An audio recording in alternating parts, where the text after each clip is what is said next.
Print media మాత్రమే ఉన్న రోజులు, ఎలక్ట్రానిక్ మీడియా మాత్రమే ఉన్నటువంటి రోజులలో మనం దేన్ని జనంలో చర్చకి రానియాలి, దేన్ని తొక్కేయాలి అన్నటువంటిది అవకాశం ఉండేది. బట్ ఇది సోషల్ మీడియా యుగం.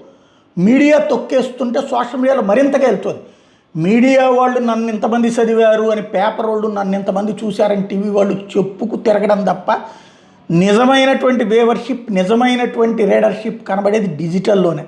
డిజిటల్లో ఎదురుగుండా కళ్ళెదురుగుండా కనబడుతుంది ఇంతమంది రీడ్, అలాగే ఇంతమంది వ్యూస్ అన్నటువంటిది. కాబట్టి ఈ రోజుల్లో ఇంకా తొక్కివేయగలం అనేటటువంటి భ్రమలలో నుంచి బయటపడ్డమే. శ్రీశైలానికి సంబంధించినటువంటి ఆ తోపులాట, ఆ బాధలు, ఆ ఆవేదన పొరపాటున ఇదే కనుక జగన్మోహన్ రెడ్డి అధికారంలో ఉండి ముఖ్యమంత్రిగా ఉండి ఉంటే నిన్నటి నుండి బిగిన్ చేసి ఈ వారం రోజులు కాదు, ఈ నెల రోజులు క్రిస్టియన్ అయినటువంటి జగన్మోహన్ రెడ్డి ఇలాంటి చేతకానితనంతో కాదు, కావాలని చేశాడు హిందుత్వ నాశనానికి అన్నటువంటి చెప్పేవాడు. తిరుపతిలో తొక్కిసలాట కనుక జగన్ టైంలో జరిగి ఉంటే అతని క్యారెక్టర్ అసాసినేషన్కి పతాక స్థాయికి ఉండేది. సింహాచలంలోది కనుక జగన్ టైంలో జరిగి ఉంటే అంతే ఉండేది. శ్రీకాకుళంలోది కనుక జగన్ టైంలోది జరిగి ఉంటే ఇక పతాక స్థాయికి చేరేది. అతన్ని వెంటాడటం, వేటాడటం అతని అదృష్టమో వీళ్ళ దురదృష్టమో ఇప్పుడు జరిగినాయి. బట్ ఎంత వేగంగా ఆ అంశాలని డౌన్ ప్లే చేయగలిగారు, వెంటనే వేరే అంశం తెర మీద తీసుకొచ్చి దాన్ని డౌన్ ఎట్లా చేసేశారు. అందులో మళ్ళీ కుట్రలు ఉంటాయని ఆలోచిస్తున్నాం, దాన్ని పరిశోధిస్తున్నాం అంటూ స్టేట్మెంట్లు ఇవ్వడం ద్వారా డైవర్షన్ అయిపోయింది. ఇప్పుడు శ్రీశైలంకి సంబంధించి ఏర్పాట్లు ఎందుకు చేయలేకపోయారు?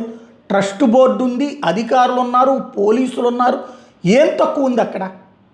అంతా పెట్టుకుని ప్రజలు చివరికి ఆ మెష్ని తొలగించి రోడ్ల మీదకి వచ్చే పరిస్థితి, చివరికి తన్నుకునే పరిస్థితి, తోసుకునే పరిస్థితి, పోలీసులు లాఠీలు హుళిపించిన పరిస్థితి, చివరికి బీజేపీ మాధవ్ ఆగ్రహావేశాలు వ్యక్తం చేసినటువంటి పరిస్థితి జరిగింది. దేవాదాయ శాఖ మంత్రి స్పందించారా? మంత్రులు ఎవరైనా స్పందించారా? జనసేన వాళ్ళు ఎవరైనా స్పందించారా? పవన్ కళ్యాణ్ ఏమైనా స్పందించారా? సనాతన ధర్మానికి సంబంధించినటువంటి పరిరక్షణ కోసం చేస్తున్నాననేటువంటి ఆయన స్పందించారా? ఇదే జగన్ ఉంటే ఖచ్చితంగా వీళ్ళందరూ ట్వీట్ల మీద ట్వీట్లు, స్టేట్మెంట్లు, ప్రెస్ మీట్లు అన్నీ నడిచాయి. సరే, వీళ్ళందరూ కలిపేసి ఈవెన్ మీడియా పొద్దునుండి రాత్రి దాకా లైవ్లు, డిబేట్లు, తర్వాత దాని వెనకాల ఉన్నటువంటి కారణాలు, దాని వెనకాల ఎవరేం చేసేసి ఉంటారు అన్నటువంటి లెక్కలు, వాటికన్ నుంచి ఇక్కడ దాకా వచ్చి ఉండేది.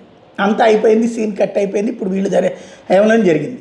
ఇప్పుడు ప్రొజెక్షన్ ఏంటి? సోషల్ మీడియాలో బాగా వైరల్ అవుతుంది. జగన్ దాని మీద ఇంగ్లీష్లో ట్వీట్ చేస్తే నిమిషాల వ్యవధిలో వేల కొద్ది జనం చూసేశారు. అట్లాగే మిగతాది షేర్ అవుతుంటే చూస్తున్నారు. అంటే ఎక్కడ లోపం ఉంది? హిందువులు ఎవరి చేత వంచబడుతున్నారు? హిందువులు ఎవరి చేత మోసగించబడుతున్నారు? ఇప్పుడు పెద్ద చర్చతో పాటుగా శ్రీశైలం లోపాలని దాచేద్దామని మీడియాని భయపెట్టారా, బెదిరించారా, లేదా వాళ్ళకే ఎందుకు వచ్చిన గొడవ అనుకున్నారా? కంట్రోల్ చేస్తే సోషల్ మీడియా ద్వారా మాత్రం విషయం బయటకు వస్తుంది.